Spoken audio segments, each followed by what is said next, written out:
Zion Williamson.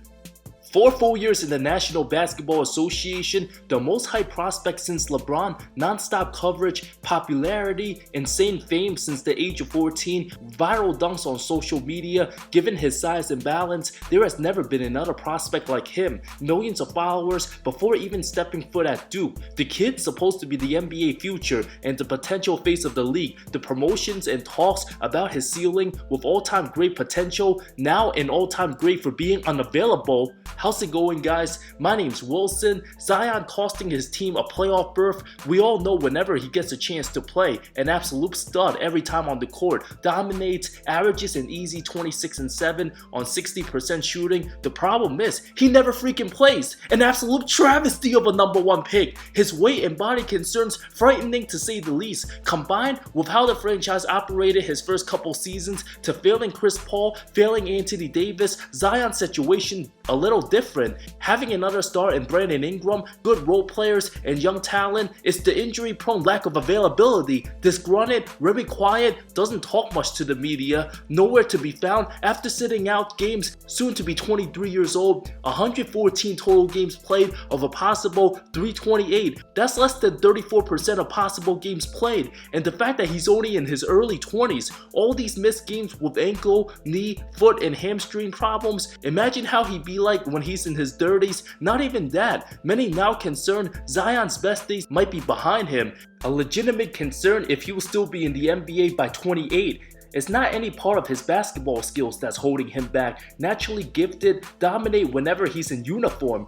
Look like legit contenders. First place at one point, 17 and 12 with Zion. His 2023 New Year's resolution, play one game on January 2nd, a 26.6 rebound, 7 assist game versus Philly, to saying adios.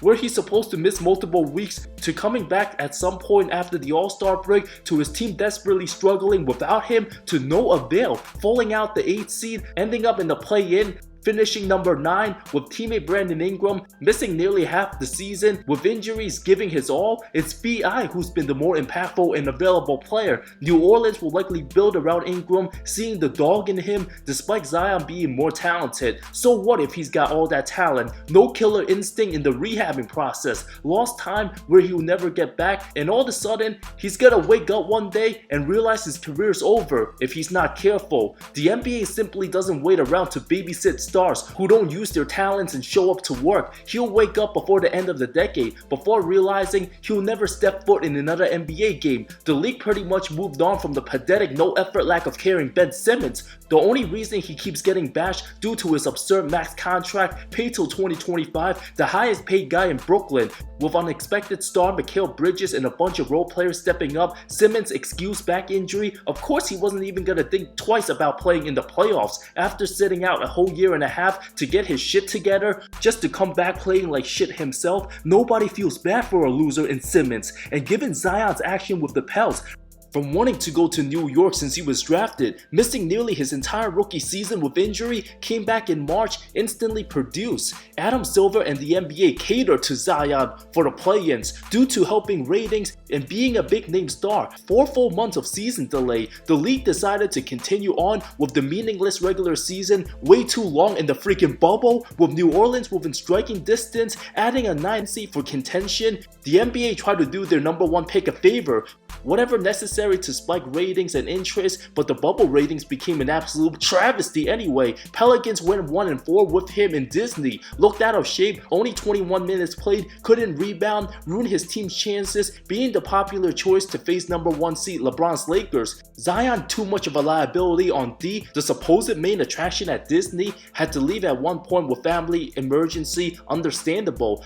Even GM David Griffin said his top pick looked sluggish. Team gave up 128.4 points per 100 possession with Zion in the bubble lineup, only 102.5 points without him. Every other player in the NBA had a responsibility to stay in shape. Still 19 years old at the time, if Zion was truly serious about winning, being the best version of himself should have been a wake-up call. After firing the underachieving Alvin Gentry, David Griffin decided to hire Stanton Gundy of all people. His outdated system made the team worse. Year 2 could very well be Zion's healthiest season. Numbers of 27, 7 and 4, 61% shooting, the 20-year-old became the 4th youngest All-Star ever. The team and coaching mix wasn't right, but Zion, already in discussion as top 15 player, a monster offensively, needed the ball in his hands, a freak of nature with a Zach Randolph body, having Russell Westbrook type athleticism. The vast improvement showed why he was the unanimous #1 pick. Insane usage, Zion getting his numbers without even fully learning how to play team ball. Franchise made some questionable decisions. Letting Lonzo Ball walk at the time seemed like a horrible choice before his horrific knee injury. Signed Devontae Graham in replacement. Acquired Steven Adams, a weird fit and another big body who clocks the lane. The organization kept saying Zion will be ready come regular season time, only to miss month after month. No communication with the team. The dishonesty by David Griffin, a negative first taste in Zion's first couple seasons. After the team got rid of SBG, Zion by his 3rd season, age 21, 3 different head coaches. That's 3 times more coaches than Tim Duncan's entire 19-year career. Willie Green much more respected from the players, inching closer to start of 2022. With a foot injury, spent most of his time in Cali, barely worked out, having way too much time on his hand, barely part of the team, admitted to looking at hostile social media comments, fell into a dark place. Of course, he was anticipated to be out at least 7 to 8 weeks, but nothing showing promise. The team was an absolute travesty without him. Looked lost, no identity. The most painful start looked like a deep in the lottery team, perhaps getting another top pick, a disgusting 1-12 start. Other starts would feel unbearable seeing their team lose when they can't play. But Zion didn't seem to care, thanks to the outstanding rookies of Herb Jones, Trey Murphy III, and Jose Grandef Alvarado. The team wasn't the most talented, but fought with heart, combined with the hungry Brandon Ingram. Team went all in, trading for proven 20-point scorer CJ McCollum for a play-in push, and angry JJ Redick, outspoken, former teammates with Zion, wasn't having it with his behavior and bad tendencies, witnessing him firsthand for a full year. I wasn't the best player on any team I was on. But if there was a buyout possibility, if there was a trade possibility, I would always reach out to team. I called Ersan Ilyasova, I called Marco, I called Wes Matthews trying to get him to come to Philly.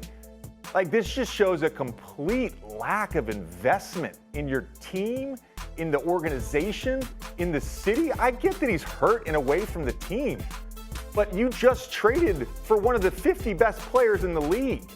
You're talking about one of the best guards in the game, a player who can help the franchise compete to win more, make life easier for you. McCollum haven't even spoken to Zion weeks after he was traded, failed to reach out to him. An absolute travesty, the lack of respect of how little Zion actually gives a shit about the Pelicans. Reach out and say hello. This is a pattern of behavior with Zion that we are seeing again and again. And look, I was his teammate. I can describe him as a detached teammate. That is an accurate statement. This is basic level of humanity being a teammate. Send a text to a guy when he gets traded to your team. That is just normal behavior. That's the bar minimum that you have to do. I believe that Zion Williamson is sending a message. I don't want to be here. I want you to get me the hell up out of here. And I think that's what that's about. So much the fans even sick of seeing him on the roster, not taking care of his body properly, roasted him at Mardi Gras. Definitely makes Zion want to leave, especially not being passionate as a player on an unpopular franchise. Reddit calls Williamson as a bad teammate. This is something I addressed with Zion in front of the team, okay? So this is going back to his rookie year. There's a responsibility that you have as an athlete when you play a team sport to be fully invested. You're fully invested in your body, you're fully invested in your work, and you're fully invested in your teammates. That is your responsibility. And we have not seen that from Zion. For a Duke basketball alum calling out another former Dookie, the lack of decency, not invested in the important parts of your profession, not respecting a franchise that's not the bright lights of New York or Los Angeles. Thank goodness for the Tim Duncans and Hakeem Olajuwons of the world, legends drafted first overall, loyal to their teams, did whatever it took to help their squad win championships. That's what being a true professional with all-time great talent combined with putting in the relentless work, being the hardest working player is all about. There's absolutely hundreds of overseas plus G Leaguers who don't even have 20% of Zion and Ben Simmons' talent, but work 10 times harder in the gym trying to get any sort of NBA contract, whether it's 10 days, 6-figure deals, making career sacrifices, having a dream to earn a roster spot in the best basketball league in the world for the Zions and Ben Simmons of the world, born with natural athletic ability and talent to be tall and athletic or skilled to dunk a basketball, have the game come super easy to them, but not be good teammates. When getting called out just to work harder, they still don't fucking listen and let their teams down. This is why the older generations call players today soft, getting away from responsibilities, signing them guaranteed contracts, sabotaging their franchise that believed in them, and thinking they're too cool to listen to people giving them real-life advice. Is looking more like Zion could already be past the halfway point of his NBA career, then walk out the door. Smaller market fans will always have an appreciation for the superstars who doesn't want to be famous or draw any extra non-basketball related attentions to themselves. The Nikola Jokic's, Tim Duncan's, and Dirk Nowitzki's of the world. The perfect example of humble attitude guys who understands and gets it. Many more will question whether Zion intentionally quitting on the Pelicans from day one. Guys who aren't happy like that, if they end up failing for another team they demanded to get traded to, will get even more scrutiny. There's a reason why nobody feels bad for the Ben Simmons and Dwight Howards of the world. Why the hell would the NBA want to make somebody in Zion's attitude the face of the league? More future rookies now can have the excuse thinking they can force their way out of teams that drafted them. While McCollum and Ingram elevated their team to new heights with the Lakers' late season collapse, New Orleans actually got to the 9th seed, a 36-46 record, despite being 6 full games worse than the 8th place Clippers. Won both their play-in games, team playing their best ball since 2018. Zion still wasn't active, continued rehab, reports of weighing north of 300 pounds. His biggest concern, nothing wrong whenever he plays, struggling with himself. Even the 7-footers in today's NBA don't weigh 300. Not much positivity to make people believe Zion can actually maintain his weight, especially not playing for weeks. After every injury, he's likely to gain weight. Then when fully healed, still needs to condition himself and lose weight before coming back to the court due to being too heavy. Zion clearly doesn't seem fully serious about the game, drawing all that attention to himself, posting dunk videos even during the latter stages of the 2022 season. Whispers whether is he gonna play or not, but guess what? The Pelicans overachieved without Zion on the court for a single minute in the 2022 season, took the 64-win Phoenix Suns to 6 games. The question going forward became Zion not needing to be a superstar, but how he'll fit in to help the team get even better. Pelicans fans would have appreciated that. Played just 29 games this past season, many believe he might never play another game with the Pelicans again. His cocky 360 dunk after beating the Phoenix Suns, was that intentional to make his organizations mad at him so he can get out? Might sound ridiculous, but many now raising these types of questions. When everything goes wrong with the team, every negative detail gets brought up. Knowing the bright lights and cameras were on the pre-games, having to remind people who he was looked very healthy to me, drawing extra attention to himself, just like Ben Simmons posting videos, shooting 3-pointers, to end up not even fucking playing a single minute. Why draw that extra attention to yourself to get everyone talking about you, distracting your team's focus when they're the ones playing in the first place? Realistically, if the Pelicans were to get to the finals, Zion was never gonna play, not even if his roster's thin, saying he feels physically fine, but doesn't feel like Zion yet? Are you kidding me with those statements? Physically, I'm fine. Now it's just a matter of I feel like Zion. The absolute disrespect to the past legends. See why a lot of the older generation, despite the privileges of current NBA players born with all the physical gifts to make millions, basically won the genetic lottery. Many can bash the previous generations and say, oh, today's players are much more athletic, everything more technological advanced. And pretty reasonable to say, but one thing you can't say, that this generation understands the true struggles and grind the league had to endure. Players needing second jobs in the 60s, to flying commercial and back-to-back-to-back games, still playing all 82, the heroics of Willis Reed limping on one leg, Game 7 of the finals that happened 53 years ago, still gets talked about, helped inspire his team win, even hit a couple jumpers, hobbling against Wilt Chamberlain. Guys like Isaiah Thomas on a sprained ankle in the 88 finals, Larry Bird playing through a broken back the second half of his career, to the late great Kobe Bryant sinking 2 free throws on a torn Achilles heel. Legends who poured their blood, sweat, and tears, paving the way, elevating the game, and the audacity for Zion to say he don't feel like Zion. He's everything that's wrong with today's generation. In titles, making millions, running away from responsibilities, and not even be with the team half the time during his tenure. Rehab gone wrong? Does the team need to hire a personnel or have security cameras around Zion at all times to see if he's actually doing what he's supposed to do to get right? To his credit, Zion did order a personal trainer and chef in preparation for the 22-23 season, dropped 35 pounds before training camp. Team gambled hard, signing him to a 5-year, $193 million max. At this rate, might not even play 193 total games. When his deal kicks in, he won't get the full amount if the Pels decide to waive him. If Zion's truly serious about getting healthy, reaching out to current superstars Steph Curry and Joel Embiid, asking them about how they bounce back and maintaining their bodies after early career injuries would be a good sign. But Williamson clearly doesn't seem as motivated, not the attitude of a franchise-type player getting that bag without playing a single game last season. Joel Embiid embraced Philly and the challenge of being great, while the Pelicans already have a solid squad. Some worries whether Zion already quit on the team when he hasn't accomplished anything significant. It's also an absolute travesty. All 3 rookies from last season, Alvarado, Herb Jones, and Murphy III, already appeared in more total NBA games than Zion himself, with a 2-year head start. This offseason, Zion has a lot of growing up to do. Is there another industry where self-admitting slackers can say they don't feel like working and nobody can say anything? Then when they do, they get their feelings hurt.